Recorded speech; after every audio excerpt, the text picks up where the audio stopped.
कई बातें लक्ष्मण ने ला करके वहां खड़ी की।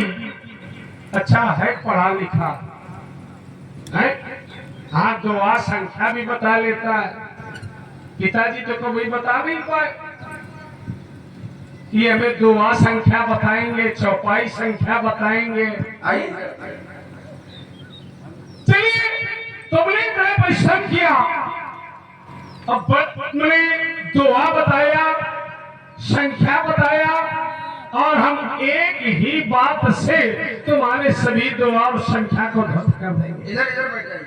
देखिए आपके एक और आगे दो हो गए, आप लोग हैं? आप दो हो गए। हम दो हो गए क्यों? हाँ यहाँ बैठिए भागवत। अब विचार ये करो कि तुम दो हो गए, हम कितने हो ये तुम सोच भी नहीं पाओगे। हम कितने हो जाएंगे ये तुम्हारे जीवन की बस की बात नहीं है। इस पर विचार करने की आवश्यकता है, इस पर विचार करो। चलिए लक्ष्मण कह रहा है सुनो होते वो सब धनुष समाना, सब धनुष समान होते हैं। हमारा ध्यान गया क्या सब धनुष समान है? हमने तो ऐसा जाना है बबुआ कि संसार में कुछ भी समान नहीं है। संसार में कुछ भी समान नहीं है। एक पिता के कई पुत्र होते हैं, माता एक, पिता एक, लेकिन पुत्र सब समान नहीं होते। ग्रंथ कहता है एक पिता के कुल कुमारा कोई पृथक गुणशील आचारा, को पंडित को तापस ज्ञाता को धर्मंत सूत को। जब एक पिता के सब पुत्र समान नहीं है, और लक्ष्मण कह रहा सुनो देव सब धनुष समाना, तो अब ये कैसे स्वीकार कर ले कि सब धनुष समान है? बबुआ संसार में जब कुछ भी समान नहीं है, फिर अब ये कैसे माने कि धनुष सब समान है?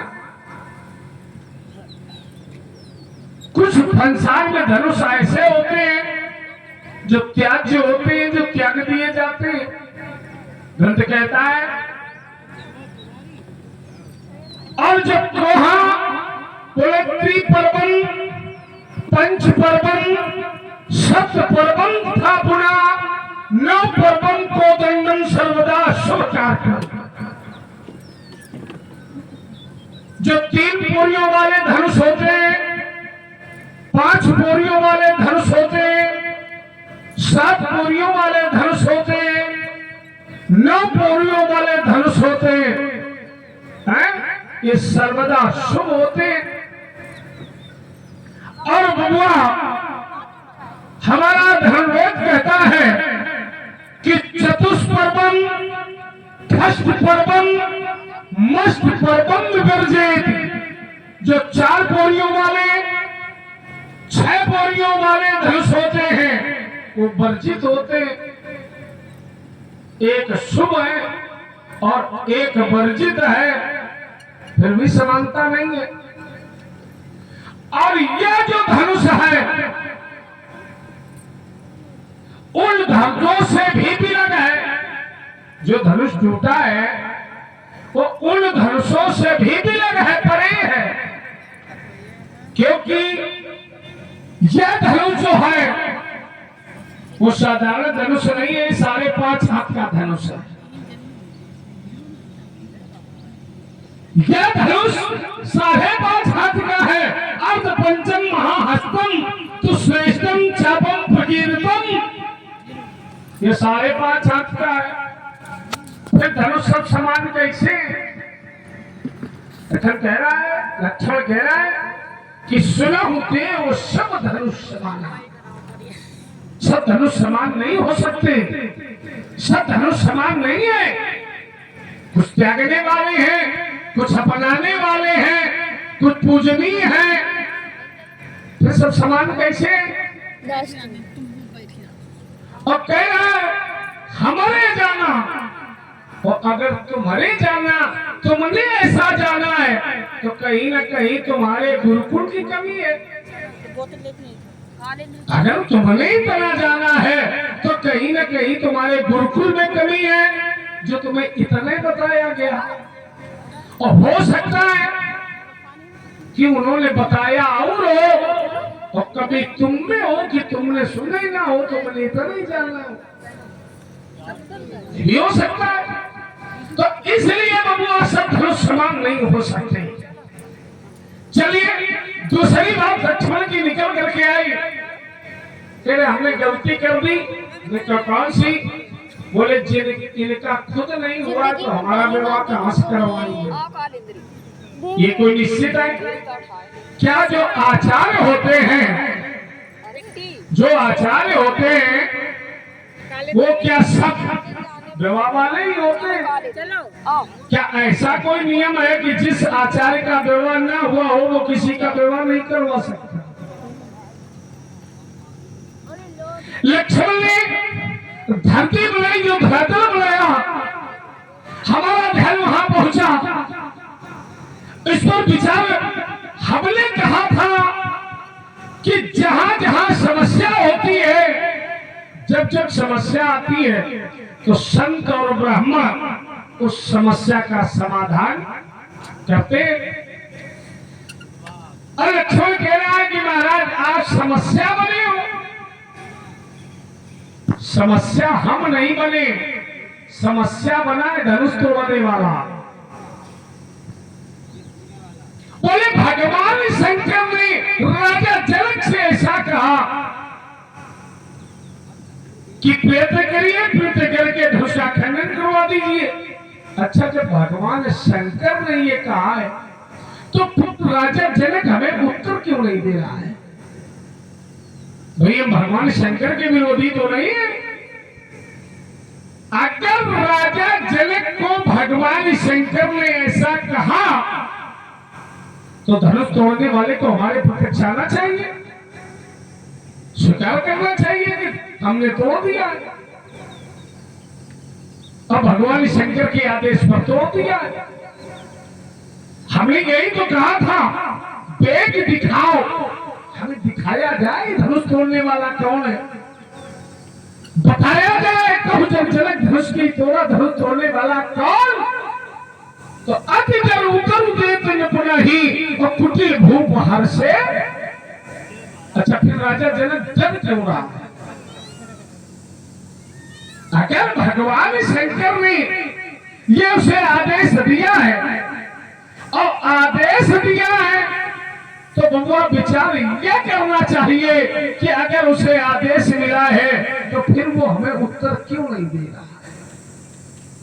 भाई हम यही तो पूछ रहे हैं कि धनुष तोड़ने वाला कौन? अगर धनुष तोड़ने वाले ने धर्म किया है, अच्छा धर्म को छिपाया जाता है कि धर्म को बिखेरा जाता है?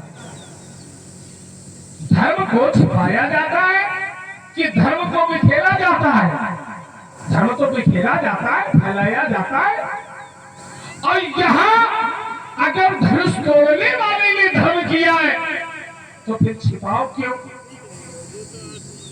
अगर धनुष तोड़ा है और धनुष तोड़ करके उसने धर्म किया है, और अगर धर्म किया है तो फिर छिपाओ क्यों? और अगर छिपाओ है तो कहीं ना कहीं कुछ ना कुछ कमी है जिससे वो छिप रहा है। जैसे मंदिर बनवाया जाए, मंदिर बनवाया जाए और अगर कोई व्यक्ति ये पूछ दे ये मंदिर किसने बनवाया है, तो उसे तो बताना चाहिए कि यह अमुक शुभ कार्य अमुक व्यक्ति के द्वारा हुआ है। लेकिन अगर किसी ने मंदिर को तोड़ दिया हो और फिर अगर कोई पूछे ये मंदिर किसने तोड़ा है, किया है, तो उसे बताना चाहिए। धर्म बिखेरा जाता है और धनुष तोड़ने वाले ने अगर धर्म किया है, अब विचार करो।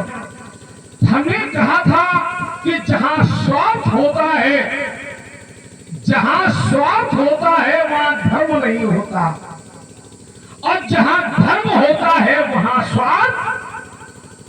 कहीं ना कहीं धनुष तोड़ने वाले ने अपना स्वार्थ, और अगर धनुष तोड़ने वाले ने अपना स्वार्थ सिद्ध किया है तो फिर उसने धर्म नहीं किया है, और अगर धर्म नहीं किया है और तभी वो हमारे सामने नहीं आ रहा है, स्वीकार नहीं कर रहा है।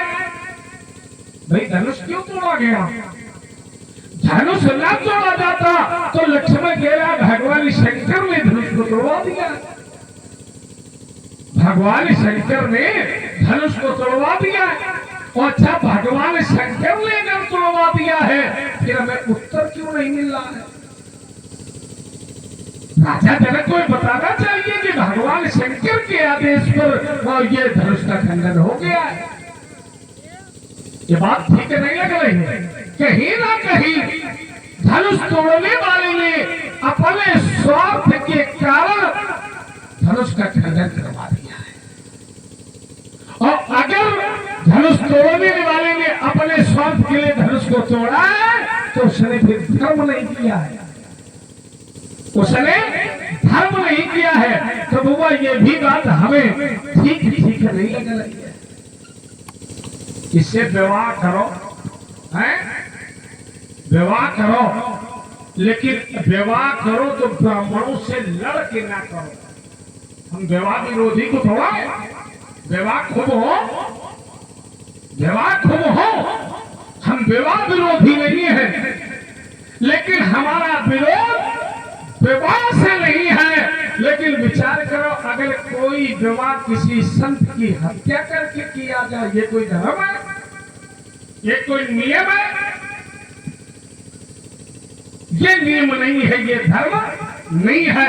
इसलिए बबुआ ये भी बात तुम्हारी ठीक नहीं है। मैं अपनी वाली को फिर गया तुझा बहुत बढ़िया। संसार में कुछ भी सवाल नहीं है, इसलिए सब धनुष सवाल कैसे हो सकते हैं? ये तय महात्मा जी ने किया। दो पुत्र एक सवाल नहीं हो सकते, बिल्कुल सवाल नहीं हो सकते। जब संसार में कुछ भी एक सवाल नहीं हो सकता, संसार में कुछ भी एक सवाल नहीं है, तो फिर सहस्त्र बाहु के समान धनुष तोड़ने वाला कैसे हो सकता? ये सूत्र हमने तोड़ दिया। ये सूत्र किसने दिया? सुनो राम जय जीव ढंग तोड़ा सहस्त्र बाहु सब सोने को मोड़ा। जब कुछ भी समान नहीं है तो धनुष तोड़ने वाला सहस्त्र बाहु के समान कैसे हो गया? ये हमने थोड़ा कहा है तो आप ही ने कहा। अब हमने कहा सब धनुष समाना। सुनो देव, सब धनुष समाना हमारी जाना। अब आपको दर्शन की बात बता रहे हैं। समाना, समाना का अर्थ एक समान है, और एक समाना का अर्थ है समा गया। कहा समा गया? धनुष चाहे 2 हाथ का हो चाहे 4 हाथ का हो, कितना हो? आपने कहा 5.5 हाथ का है, तो 5.5 हाथ का है तो समा क्यों गया? कहा समा गया? रघुबर सागर बाहुबल शंकर चाप जहाज बूढ़ सो। और बूढ़ माने डूबना, माने समाना। कहा समा गया? ये धनुष रूपी जहाज धनुष तोड़ने वाले के बाहुबल रूपी सागर में समा गया, डूब गया। तो दोष किसका? सागर की तो वृत्ति ही वस्तु को डुबो लेता है। जहाज अगर तैरता है तो जहाज की अपनी तकनीकी विशेषता के कारण तैरता है, और जिस समय वो विशेषता समाप्त हो जाती है तो जहाज भी। तो कमी किसमें? धनुष में कि धनुष तोड़ने वाले?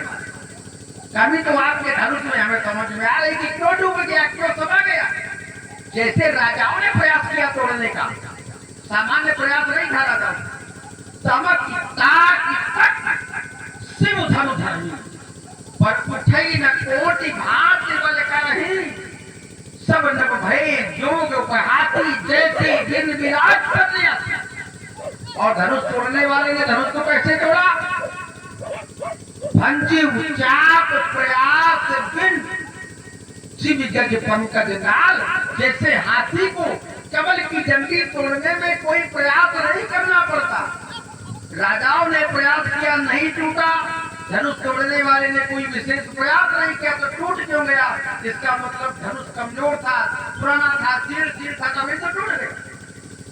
हमने कल पुष्प वाटिका में धनुष तोड़ने वाले को फूल तोड़ते हुए देखा, और जब हमने देखा फूल तोड़ते हुए तो फूल तोड़ने में उसको पसीना हाल तिलक श्रम बिंदु माने पसीना आ गया।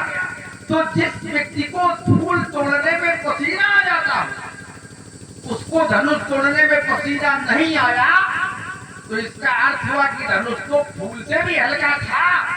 और आप कह रहे बड़ा विशाल था, बड़ा 5.5 हाथ का था, हम कैसे मान लें? पसीना तो आया नहीं। आपको तो हमसे बात करने में पसीना आ रहा है, लेकिन धनुष तोड़ने वाले को धनुष तोड़ने में पसीना नहीं आया। इसका मतलब धनुष चाहे 5.5 हाथ का हो, चाहे कितना बड़ा हो, टूट तो गया ही। कैसे टूट गया? छुपो रघुपति मुनिविनिकात करी कतरोसु। अब हम आपको दूसरी बात यहाँ बता रहे हैं। और आपने कहा ऋषि की हत्या हुई, बार एक बात दोहरा रहे, हत्या हुई। ऐसा कोई प्रमाण उपलब्ध नहीं जिससे ये सिद्ध किया जाए कि धनुष का टूटना हत्या की कोट में आता है। अगर आपने चुना है शब्द को, तो हम उसी को प्रमाणित करने का प्रयास करें। हत्या तो नहीं हुई, मिलन अवश्य हुआ। कहाँ हुआ? जरा विचार करना।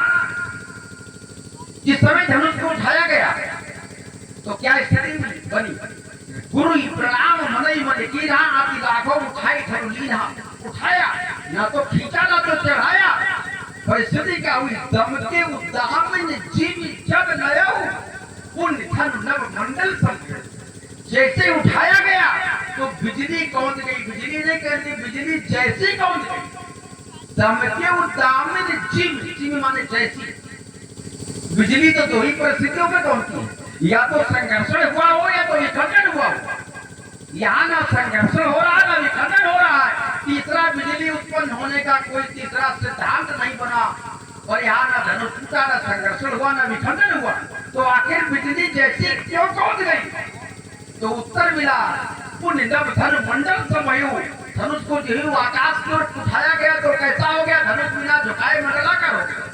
जबकि लेत चढ़ावत खैचत गाढ़े काहुर लखा रहे देख सब ठाड़े। लेत चढ़ावत की क्रिया संपन्न हो रही बाद में, और धनुष मंडलाकार हो रहा है पहले।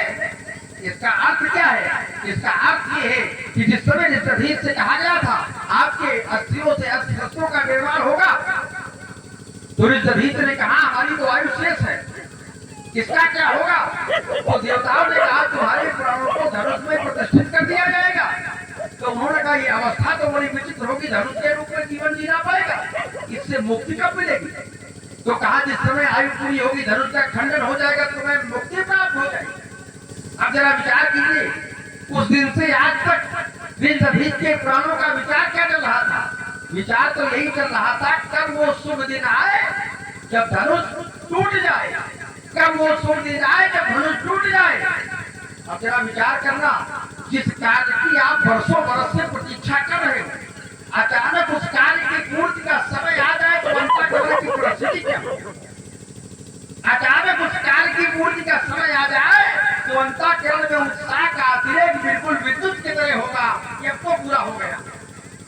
और जब आपका अभीष्ट आपका जिद श्रेष्ठ मिल जाए आपको, और आप पहचान जाओ कि हमारा सब कुछ यही है, तो कोई झुकाने के लिए नहीं कहेगा, अंतःकरण स्वयं झुकने के लिए प्रेरित कर देगा। वही धनुष के साथ जो ही उठाकर आकाश की ओर किया गया, पूर्ण नव धनुष मंडल तो भयो। धनुष कैसा हो गया? मंडलाकार हो गया। अब धनुष तोड़ने वाले ने परिस्थिति को समझा, विचार किया, यदि इस अवस्था में तोड़ा जाएगा तो निश्चित रूप से ऋषि की हत्या हो जाएगी, ऋषि के प्राणों को कष्ट नहीं प्राप्त। ये क्रिया संपन्न हुई। क्या क्रिया संपन्न हुई? लेट क्या लिया गया? धनुष तो पहले नहीं लिया गया, धनुष को तो पहले ही उठा लिया गया, तो दोबारा में लिया क्या गया? लिया गया उस प्राण तत्व को। लेट चढ़ावत, धनुष से चढ़ाया गया कैसे? खींच करके और गाढ़े माने कस कर। अर्थात जैसे बहुत दिनों से कोई जब मिलता है तो कसकर मिलता है, तो धनुष से उस प्राण तत्व को लिया गया, चढ़ाया गया खींच करके, गाढ़े माने विलीन कर लिया गया, कसकर अपने में मिला लिया गया। और जब आत्म तत्व शरीर से निकलता है तो किसने देखा है? पूरा परिवार खड़ा रहता है, कोई देख पाया आज तक?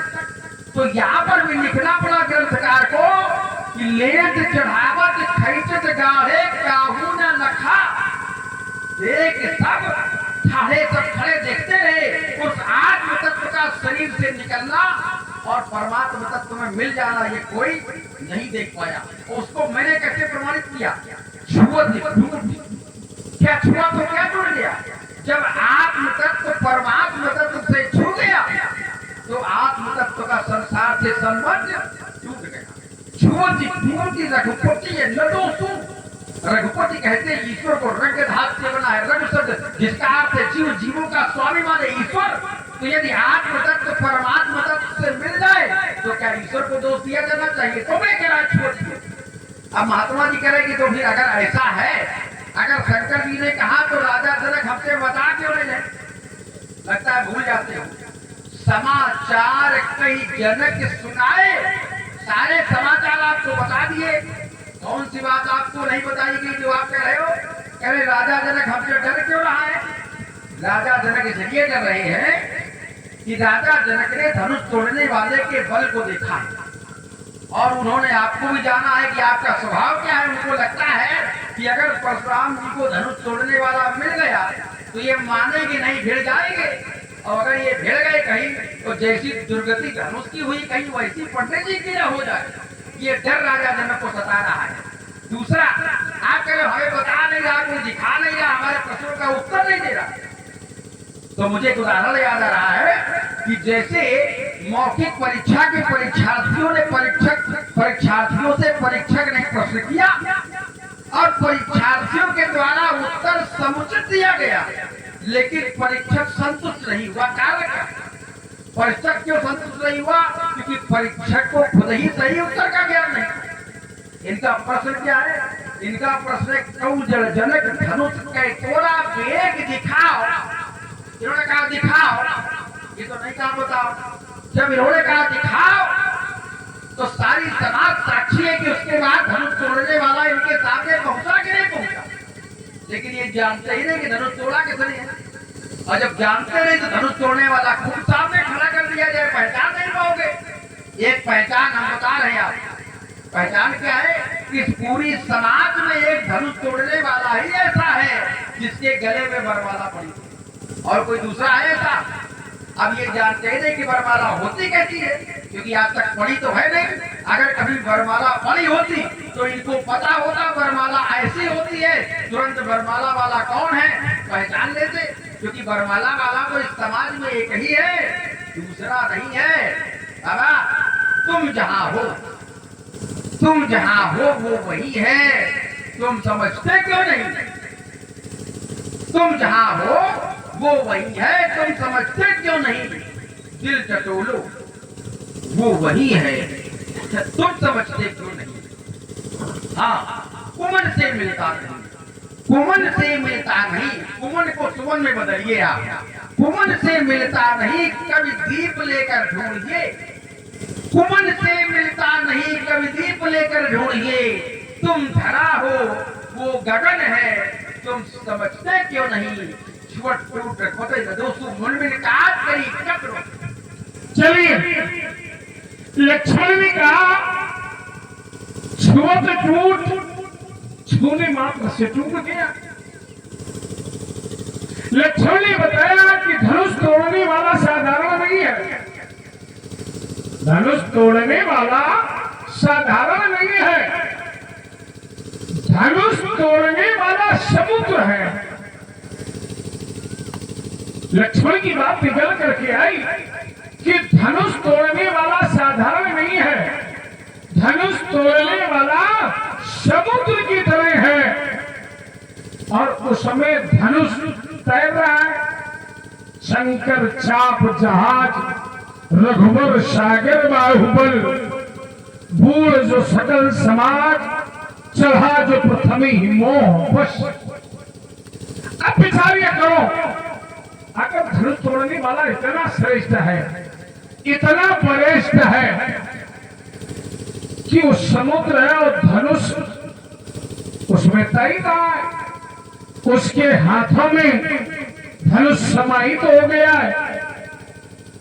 धनुष तोड़ने वाला साधारण नहीं है। अच्छा एक विचार यह करो, एक परमात्मा का नियम है कि कोट विप्र बध लागे ही जाहू तो आए शरण तजऊ नहीं ताहू। अगर वो इतना श्रेष्ठ है, वरिष्ठ है और धनुष उसमें समाहित हो गया है, और जब धनुष उसमें समाहित हो गया था तो फिर उसने धनुष को क्यों छोड़ दिया? लक्ष्मण कह रहा है कि धनुष तोड़ने वाला साधारण नहीं है, और अगर साधारण नहीं है, चलो हमने ये माना कि धनुष तोड़ने वाला साधारण नहीं है, और अगर वो धर्मार्थ है, धर्म करता है, वो ज्ञानी है, और सब कुछ हम उसे स्वीकार कब करेंगे? जब धनुष उसमें समाहित हो गया, और फिर धनुष टूट कैसे गया? भाई अगर धनुष तोड़ने वाला श्रेष्ठ है, अब तुमने कहा कि धनुष जो है, धनुष टूटा है, हमने कहा धनुष क्यों तोड़ा गया है? धनुष न तोड़ा जाता, धनुष न टूटता। हमने कहा था संसार में कुछ समान नहीं है, हमने कहा था संसार में कुछ भी समान नहीं है। तुमने कहा था सुनो देव सब धनुष समाना, तो हमने कहा फिर जब संसार में कुछ समाने नहीं है, तो हमने उदाहरण भी पढ़ा था कि एक पिता के विपुल कुमारा, कोई पृथक गुणशील अचारा, को पंडित को तापस ज्ञाता, को धनवंत सूर को दाता। एक पिता के कई पुत्र हैं, लेकिन सब समान नहीं है। चलिए हमारा ध्यान फिर पहुंचा, वो परमात्मा भी कहता है, परमात्मा की दृष्टि में भी कुछ समान नहीं है। फिर हम ये कैसे स्वीकार करें कि धनुष समान है? उसकी दृष्टि में भी कुछ समान नहीं है। वो कहता है कि सब मम प्रिय और सब मम उपजाए। कहता है कि सब मम प्रिय और सब मम उपजाए, और सबते अधिक मनुज मोई तिन मोह तुझ, और तुझ मोह सुतिधारी, तिनते धर्म निगम अनुसारी, तिनते प्रिय विरक्त मुनि ज्ञानी, ज्ञानी होते मोहि प्रिय विज्ञानी, तिनते पुनि मोहि प्रिय निज दासा, और जो गति मोरी न दूसर आशा, पुनि पुनि सत्य कहूं तो ही पाही, और मोहि सेवक सम प्रिय को। जब परमात्मा कहता है कि परमात्मा की दृष्टि में सब समान नहीं है, ये बात हमें ठीक नहीं लग रही है कि सुनो हुए वो सब धनुष समाना। हमने कहा था ये धनुष साधारण नहीं है। धनुष जो है यह धनुष 5.5 हाथ का है। उत्तम धनुष जो होते हैं 4 हाथ के होते हैं, मध्यम धनुष जो होते हैं 3.5 हाथ के होते हैं, अधम धनुष जो होते हैं वो 3 हाथ के होते हैं। लेकिन उन सब धनुषों से हट करके ये 5.5 हाथ का है। और तोड़ने वाला अप्रण राजाओं के लिए है, तो तोड़ा जिसने है वो 3.5 हाथ का है। और जब वो 3.5 हाथ का है तो 5.5 हाथ का धनुष उसकी बाहों में कैसे समा गया?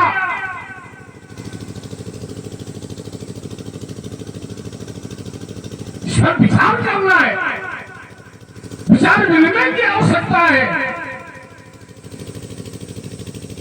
अगर यहां धनुष टूटा है तो जब धनुष तोड़ने वाला 3.5 हाथ का है तो इस 5.5 हाथ का धनुष कैसे उसके बाहों में समा गया? कैसे उसने ले तो चढ़ावत खींचत करे? हमारी समाज को स्वीकार करें। अगर तुम्हारी यह बात को स्वीकार करें कि उसने लिया है, चढ़ाया है, खींचा है, तोड़ा है, तो एक कर वही सकता है जो उससे श्रेष्ठ होगा, उससे जो श्रेष्ठ होगा। और जब तोड़ने वाला है 3.5 हाथ का और धनुष है 5.5 हाथ का, तो कैसे चढ़ा दिया उसने? हमें ये बात ठीक नहीं लग रही है, कहीं ना कहीं समय गड़बड़ी चल रही है। यहाँ धनुष तोड़ा गया है, बोले उसके हाथों में समाहित हो रहा है। हमने कहा था कि धर्म बिखेरा जाता है, धर्म फैलाया जाता है, लेकिन यहाँ धर्म नहीं किया गया है, यहाँ स्वार्थ किया गया है। और जहां स्वार्थ होता है वहां धर्म नहीं होता। अब विचार यह करो कि अगर धनुष तोड़ने वाला धार्मिक है, अच्छा मैं कह रहा कि धनुष तोड़ने वाला बड़ा धर्मवान है, बड़ा ज्ञानवान है, और अगर वो धर्मवान है तो फिर धनुष को क्या समझोगे? अगर धनुष भी धर्मवान है और तोड़ने वाला भी धर्मवान है, तो विचार यह करो क्या एक धर्मवान की हत्या करेगा? हमने कहा था कि यहाँ हत्या शब्द तुमने लगाया, हाँ हमने इसमें हत्या शब्द लगाया है, और हत्या होती कहाँ है बबुआ? जहां विरोधाभास होता है। देखिए, तो मैंने कहा कि आओ हमारे तुम्हारे 2-2 हाथ हो जाए, ईरान से 2-2 हाथ हो जाए। तो देखिए, जहां 2-2 हाथ होंगे वहां शत्रुता से होंगे। अब क्या शत्रुता से ये जीता जाना जा सकता है कि कौन श्रेष्ठ है? अगर श्रेष्ठ व्यक्ति को निकालना हो, श्रेष्ठता को निकालना हो, तो क्या 2-2 हाथ से निकाला जा सकता है? हम कहते 2 योद्धा है, और 2 योद्धा जिससे मल्लयुद्ध में खड़े होते, विचार करना है। तो जब मल्लयुद्ध होता है तो मल्लयुद्ध में शत्रुता नहीं होती है, मल्लयुद्ध में शत्रुता नहीं होती है, मल्लयुद्ध में प्रतियोगिता होती है।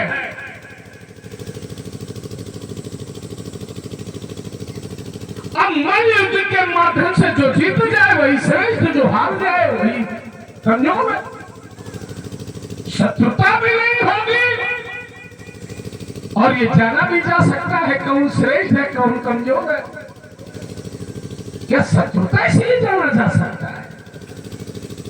तो भगवान ये भी तुम्हारी बात यहाँ हमें समझ में नहीं आ रही है कि वो श्रेष्ठ है और 2-2 हाथ हो जाए। भगवान 2-2 हाथ तुम छोड़ो, तुम तो हमारे आगे पीछे ना लग पाओगे, तुम हमारे आगे पीछे नहीं लग सकते हो। अगर 2-2 हाथ पर दबाए तो तुम दिखोगे कि नहीं कहाँ गए कहाँ नहीं गए। ये समाज के लोग ये कहेंगे कि लक्ष्मण को ललकारा, और परशुराम जैसे महान तपस्वी के सामने फंस गया।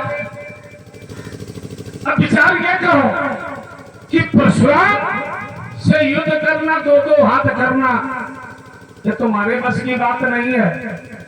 जब तुम्हारा भैया हमसे हाथ जोड़ता है तो तुम हमसे 2 हाथ कर कैसे सकते हो?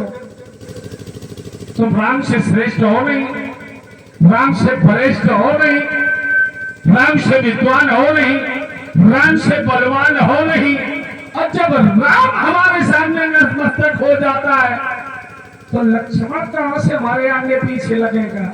उठा के दई मारूंगा तो छुट्टी का दूध याद आ जाएगा, क्योंकि मैं मल्लयुद्ध का स्वयं आचार्य हूं। जो 7 प्रकार के युद्धों को जीत लेता है उसे कहते हैं आचार्य। जो 4 प्रकार के युद्धों को जीत लेता है उसे कहते हैं भार्गव। अब वो हम सभी युद्धों में निपुण है। हमसे लड़ने भिड़ने की तो बात कहीं भूल में स्वप्न में भी ना करना कि 2-2 हाथ हो जाए। इसलिए तुम लड़ने की बात नहीं है। अगर तुम लड़ करके, तो हमने कह दिया है कि सहस बाहुसम सो विपु मोरा।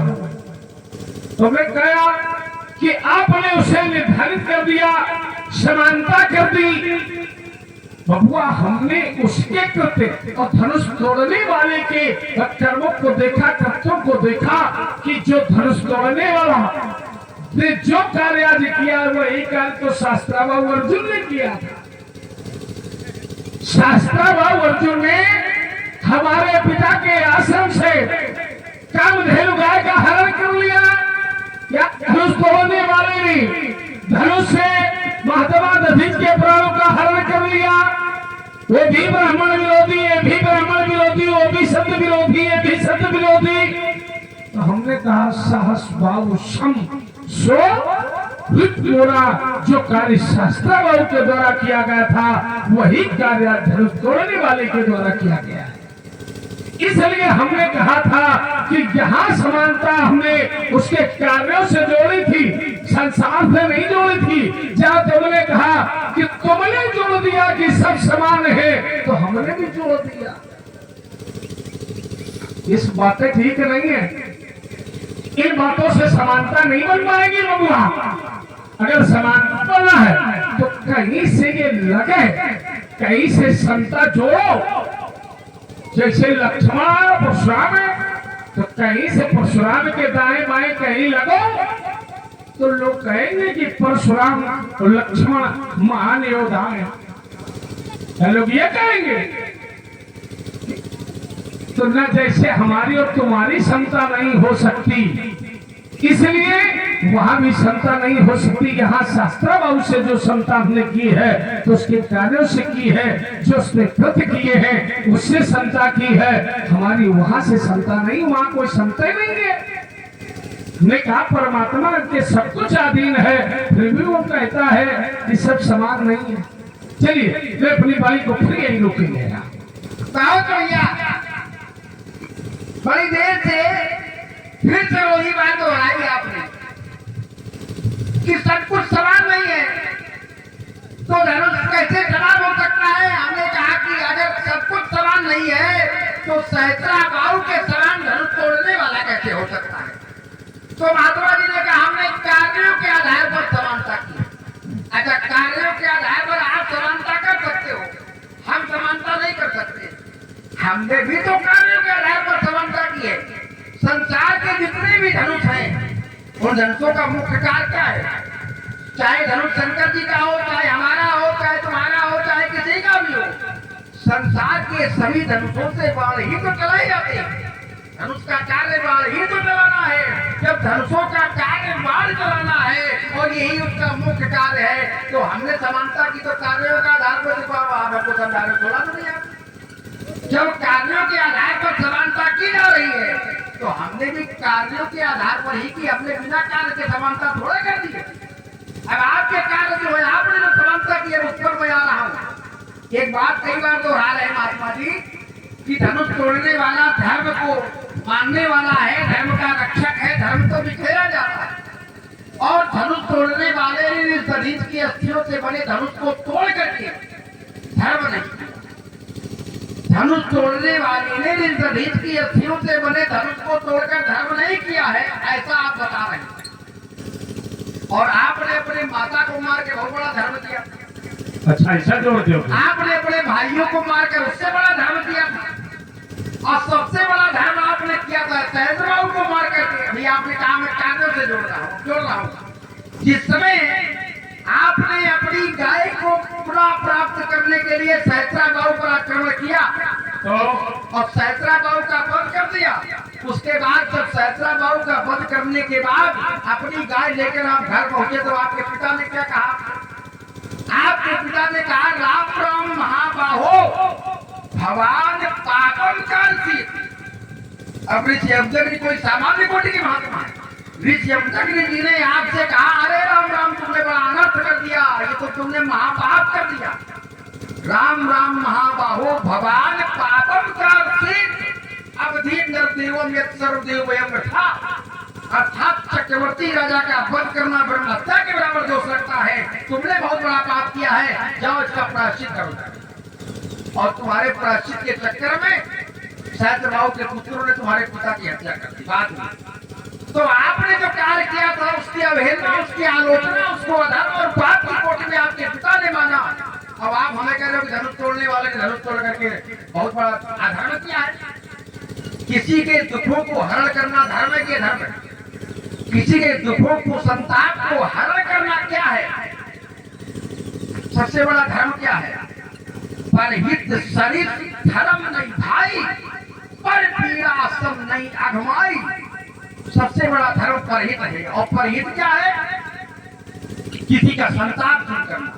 जिस समय धनुष तोड़ने वाले को आपने कहा स्वार्थ में तोड़ा है, स्वार्थ में अगर तोड़ा होता तो जिस समय राजाओं ने तोड़ने का प्रयास किया, सूर्यपन सकल भूप अभिलाखे भटवानी अतिशय मनमाखे, परिकरी बांध उठे अकुलाई चले ईश देवन शरणाई। उसी समय धनुष तोड़ने वाला भी यदि उठ करके चल गया होता तो माना जाता कि स्वार्थ में तोड़ा गया है। लेकिन धनुष तोड़ने वाले ने तब तक खंडन नहीं किया जब तक गुरुदेव ने नहीं कहा उठो। और साथ में गुरुदेव ने तोड़ने के पहले कहा क्या? उठो राम भंजऊ भव चापा। और क्या कहा? मेटऊ तात जनक परिताप। अर्थात जनक का परिताप दूर करो, जनक का दुख दूर करो।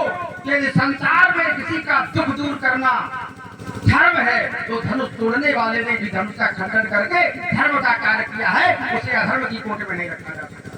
थोड़ा विचार करें अपने आप पर। अब आपने कहा कि धनुष 5.5 हाथ का और वो 3.5 हाथ का, तो समा कैसे गया? बुद्धि बढ़िया लगाइए, तेज बुद्धि दौड़ाई आपने, क्यों समा गया? 5.5 हाथ वाला 3.5 हाथ में कैसे जा गया? बिल्कुल सही बात है। लेकिन एक बात हम आपको याद दिला दे, आदान भुज सर चाप धर। आदान भुज कहां तक होता है? क्या आदान बाहु जिसको कहते हैं उसके यहाँ क्या सामान नाद होते? आदान बाहु उसको कहते हैं जिसके इस तखने से नीचे हाथ चले गया जब खड़ा, तो जिसके हाथ इतने बड़े होंगे तो सामान्य व्यक्ति के 3.5 हाथ से कितना ऊपर होगा? अब हम बार-बार आप कह रहे इसलिए वो आ गया, हम बार-बार कह रहे कि आपका ध्यान कहाँ जा रहा है? हम महात्मा हो, ज्ञानी हो, ज्ञानियों का ध्यान जाना कहाँ चाहिए? ज्ञानियों का ध्यान जाना चाहिए उस धनुष में जो आत्म तत्व समाहित था उसका क्या हुआ? सूत्र कहता है ज्ञानियों की दृष्टि में आत्मा न मरता है, न चलता है, न छेदन उसका हो सकता है। नैनम छिंदन सत्राम नैनम दहित पाव का। तो उस आत्म तत्व को देखना चाहिए। आप किसको देख रहे हो? शरीर को देख रहे हो। शरीर मर गया क्योंकि धनुष तोड़ने की प्रतिज्ञा थी। और हम पहले बता चुके हैं धनुष तोड़ने वाले ने धनुष को तोड़ने के पहले ही आत्म तत्व को अपने परमात्मा तत्व में मिला लिया, तो धनुष निर्जीव हो गया। और तोड़ने की प्रतिज्ञा राजा जनक ने की थी। तोड़ने की प्रतिज्ञा की जो तोड़ेगा, गुरुदेव ने कहा था उठो राम भंजऊ भव चापा। भंजऊ माने तोड़ो। तो गुरु के आदेश का पालन करने के लिए क्या किया? तीक्ष्ण अमुक मध्य धन तोड़ा। क्या किया? धनुष को मध्य से तोड़ दिया। तो प्रतिज्ञा की पूर्ति, गुरु के आदेश का पालन करना, गुरु के आदेश का पालन करना धर्म है कि धर्म है? प्रतिज्ञा किसी की गई उसको पालन करना, किसी का संताप करना, संताप का हरण करना धर्म है कि अधर्म है? लेकिन आपको बातें नहीं समझ में आ रही, आप बार-बार उसको धर्म से जोड़ते हो। आप कहते हो कि धनुष का तोड़ना अधर्म है। क्यों? क्योंकि धनुष से 2 हाथ नहीं हुए। तो क्या आपने जिन गर्भ के बच्चों को मारा, गर्भन के उन बच्चों ने क्या आपसे 2 हाथ किए थे? तो जब उन्होंने 2 हाथ नहीं किए तो फिर आपका ये धर्म माना जाए कि धर्म माना जाए? तो हमको लगता है कि आपसे बड़ा अधर्मी संसार में कोई समझ में नहीं आ रहा, क्योंकि सारे सूत्र आप कर रहे, सारे सूत्र आप हमें बता रहे हैं। यहाँ पर जो कार्य हुआ, आपने एक नया सूत्र दिया कि सहस्त्र बाहु ने हमारे पिता की गाय का अपहरण कर लिया था। यद्यपि मैंने बताया कि सहस्त्र बाहु के कृत्य को किसी ने भी अनुचित नहीं माना, आपके पिता ने अनुचित नहीं